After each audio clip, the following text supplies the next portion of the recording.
My name's Ryan, I'm 34, and I'm a personal trainer at a high-end fitness club.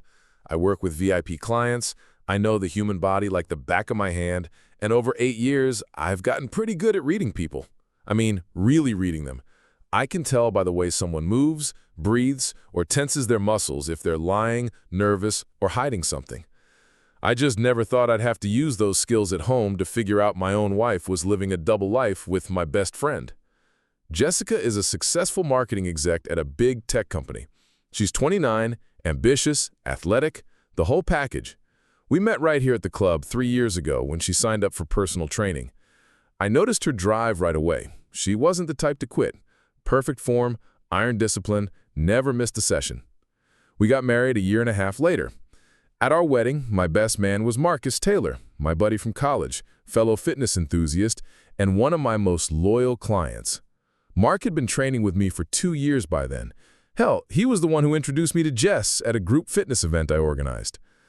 On the surface, everything was perfect. We shared the same interests, a healthy lifestyle, no bad habits. Jessica made twice what I did, but she never threw it in my face. She'd always say, "Your job is just as important. You help people feel healthy and happy." Marcus was like family to us. He'd come over for dinner, we'd work out together, watch games. Jess always said she loved how close we were. "It's amazing that you have such a loyal friend," she'd tell me. "Mark really cares about you."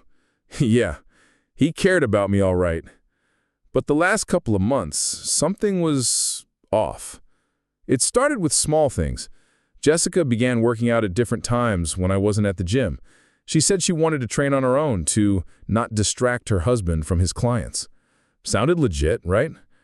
Then her routine changed. Jess was always an early bird, up at 6 a.m., morning run, breakfast at home.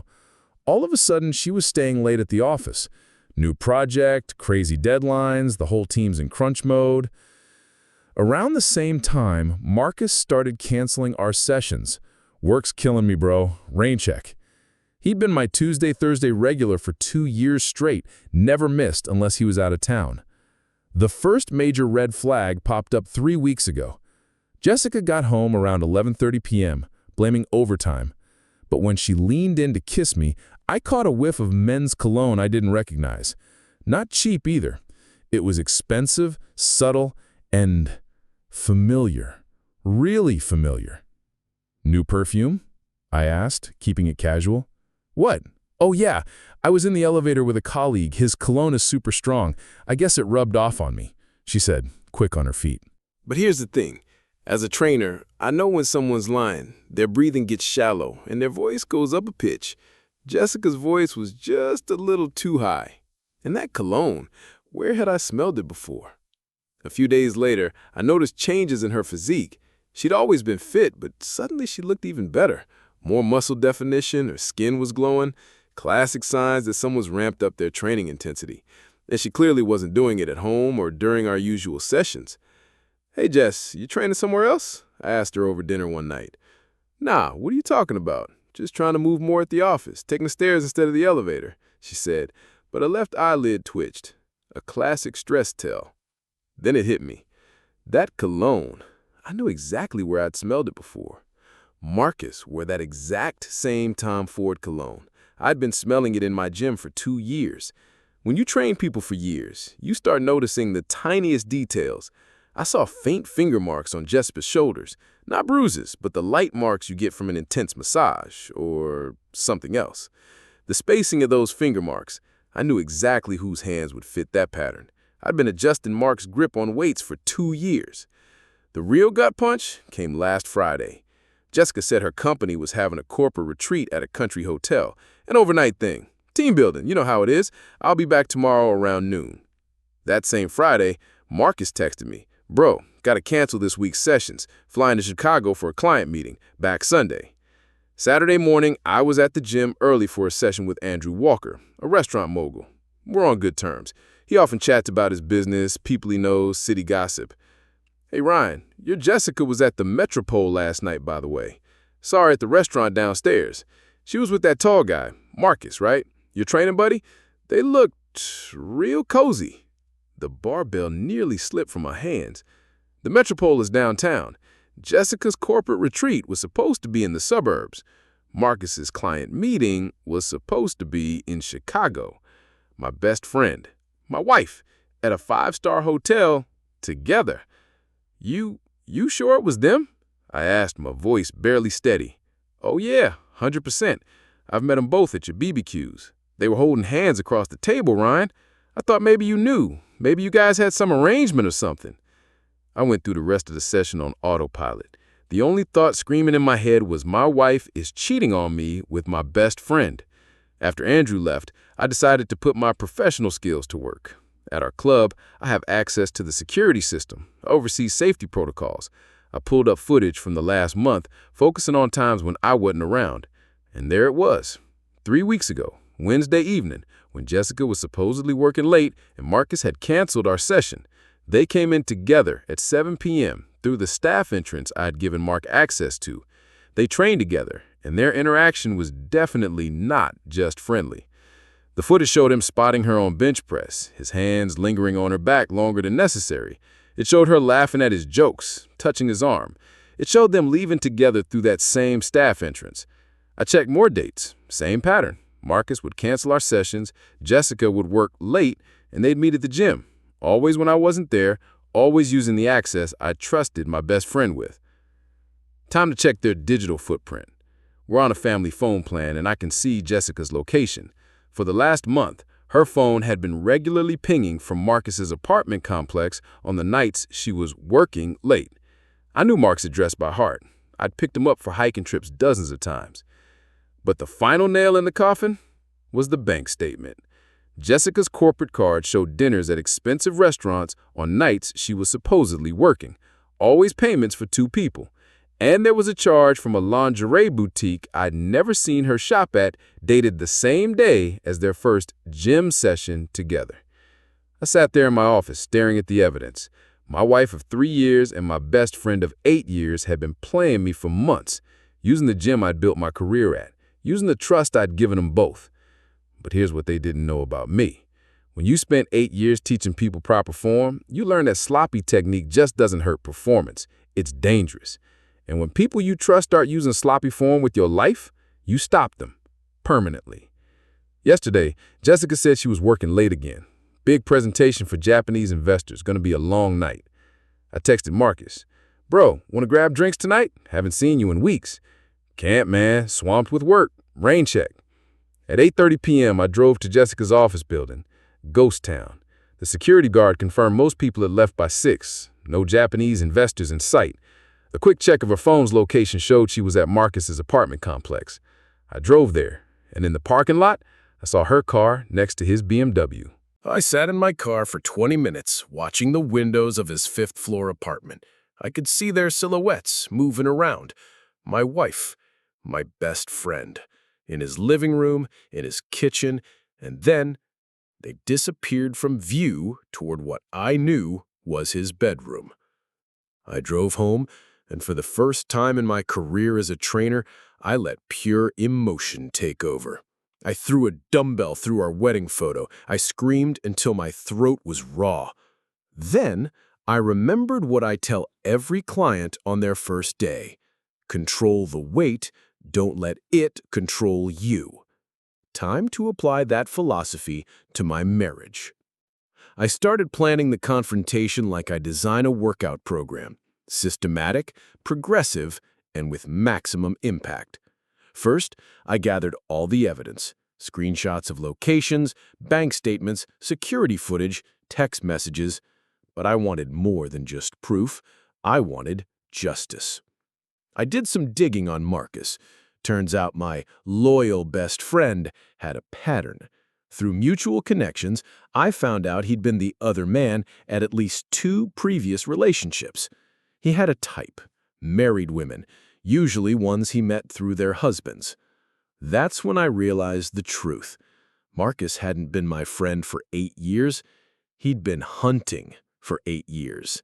And I'd been his perfect wingman, introducing him to my life, my contacts, my wife. But I had something Mark didn't know about. I knew his weaknesses, physical and psychological. After 2 years of training him, I knew exactly how to destroy him. This morning, Jessica told me she was going to her mom's for the day. Gonna help with spring cleaning, stay for dinner, I'll be back late. I texted Mark, emergency at the gym, need your help moving equipment. Can you be there at 2 p.m.? Of course, bro, be right there. At 2 p.m., Marcus walked into the gym. What he didn't expect was to find Jessica already there, looking confused and panicked.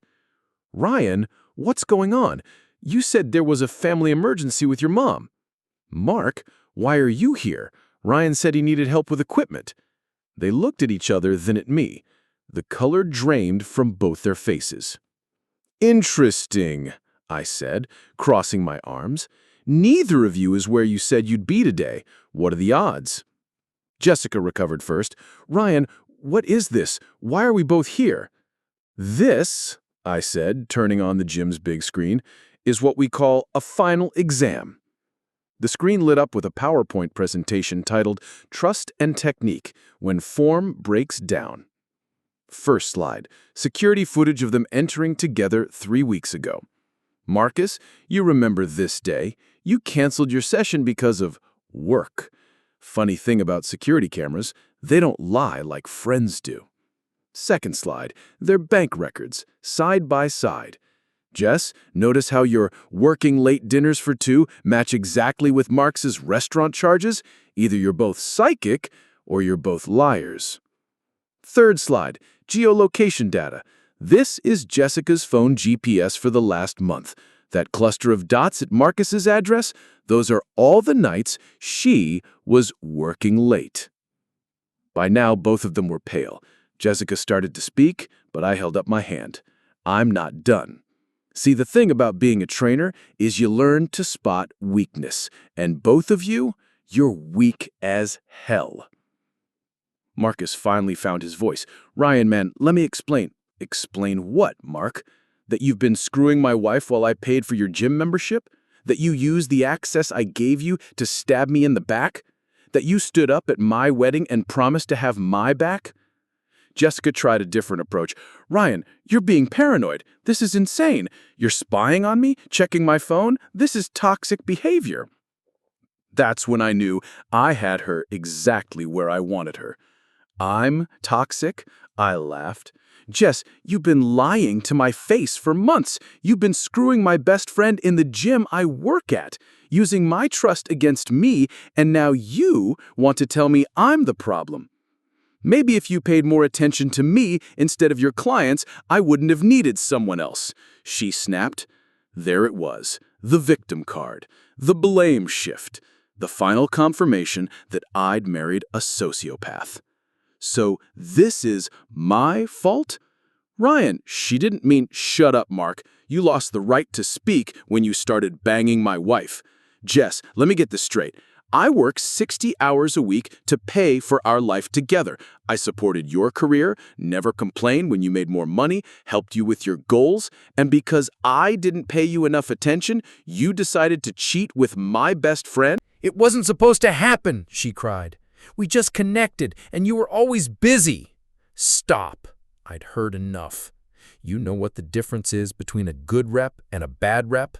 A good rep is controlled, purposeful, and honest. A bad rep is sloppy, selfish, and dangerous. Both of you have been doing bad reps with my life for months. I clicked to the final slide. Consequences. Marcus, your gym membership is canceled.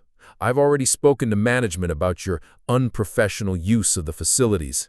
They're not happy that their VIP member was using their space to destroy marriages. Ryan, come on! I'm also calling your company's HR department. Turns out, adultery with client spouses is considered a conflict of interest in consulting. Who knew? Marcus's face went white. His job required security clearance and a clean reputation. And Jessica? I turned to my wife. I've already filed for divorce. The prenup you signed has a morality clause. You get nothing. You can't do this, she screamed. I'll fight it. With what lawyer? The evidence is overwhelming. But hey, maybe Mark will help you pay for legal fees. Oh wait, he's about to be unemployed. Jessica started crying. Angry, desperate tears. Ryan, please, we can work this out. It was a mistake. I love you. You thought I only train bodies? I said, looking directly at both of them. I train myself to see lies. And both of you, you've been terrible at hiding the truth. I turned and walked toward the exit. Where are you going? Jessica called. To live my life without liars. It's been 3 weeks. The divorce is moving fast. With video evidence and financial records, Jessica's lawyer advised her to settle quickly. Marcus lost his job. Apparently this wasn't his first conflict of interest situation. His company's zero-tolerance policy took care of that. Jessica has tried to contact me dozens of times. Texts, calls, showing up at the gym. Each message is some variation of, I realized my mistake, and we can fix this. But like I tell my clients, when your form is that broken, sometimes you need to start over with a completely different exercise. Some mutual friends say I was too harsh, that I should have given them a chance to explain. But here's what they don't understand. I'm a professional trainer. My job is to teach people the right way to do things. And when someone consistently uses terrible form despite knowing better, they become a danger to everyone around them. Jessica and Marcus had terrible relationship form. They lied, cheated, manipulated, and then tried to blame me for their choices. That's not a form you correct. That's a form you eliminate from your program entirely. I've learned something valuable from this. Trust, like muscle, needs to be earned through consistent, honest repetition. Both of them failed every single rep. So now I'm single again, back to training people who actually want to improve. Maybe someday I'll meet someone who understands that relationships, like fitness, require dedication, honesty, and respect for your training partner. Until then, I've added a new skill to my professional toolbox, telling the difference between someone who's training to get stronger and someone who's just training to be a better liar. And you know what? I sleep great at night, because when you eliminate bad form from your life, everything else just flows better. Plot twist. Last week I got a text from Andrew Walker, the restaurant guy. Hey Ryan, saw your ex-wife at Marcus's old apartment building. Apparently, he moved out and she's still there, alone. Thought you should know. She's been asking about you. Turns out, when Mark lost his job, he couldn't afford the fancy apartment anymore. Moved back in with his parents at 32. Jessica, meanwhile, had nowhere else to go since I kept our place. They'd destroyed their own lives for a few months of lies, and now they can't even stand each other. Like I always tell my clients, bad form eventually catches up with you.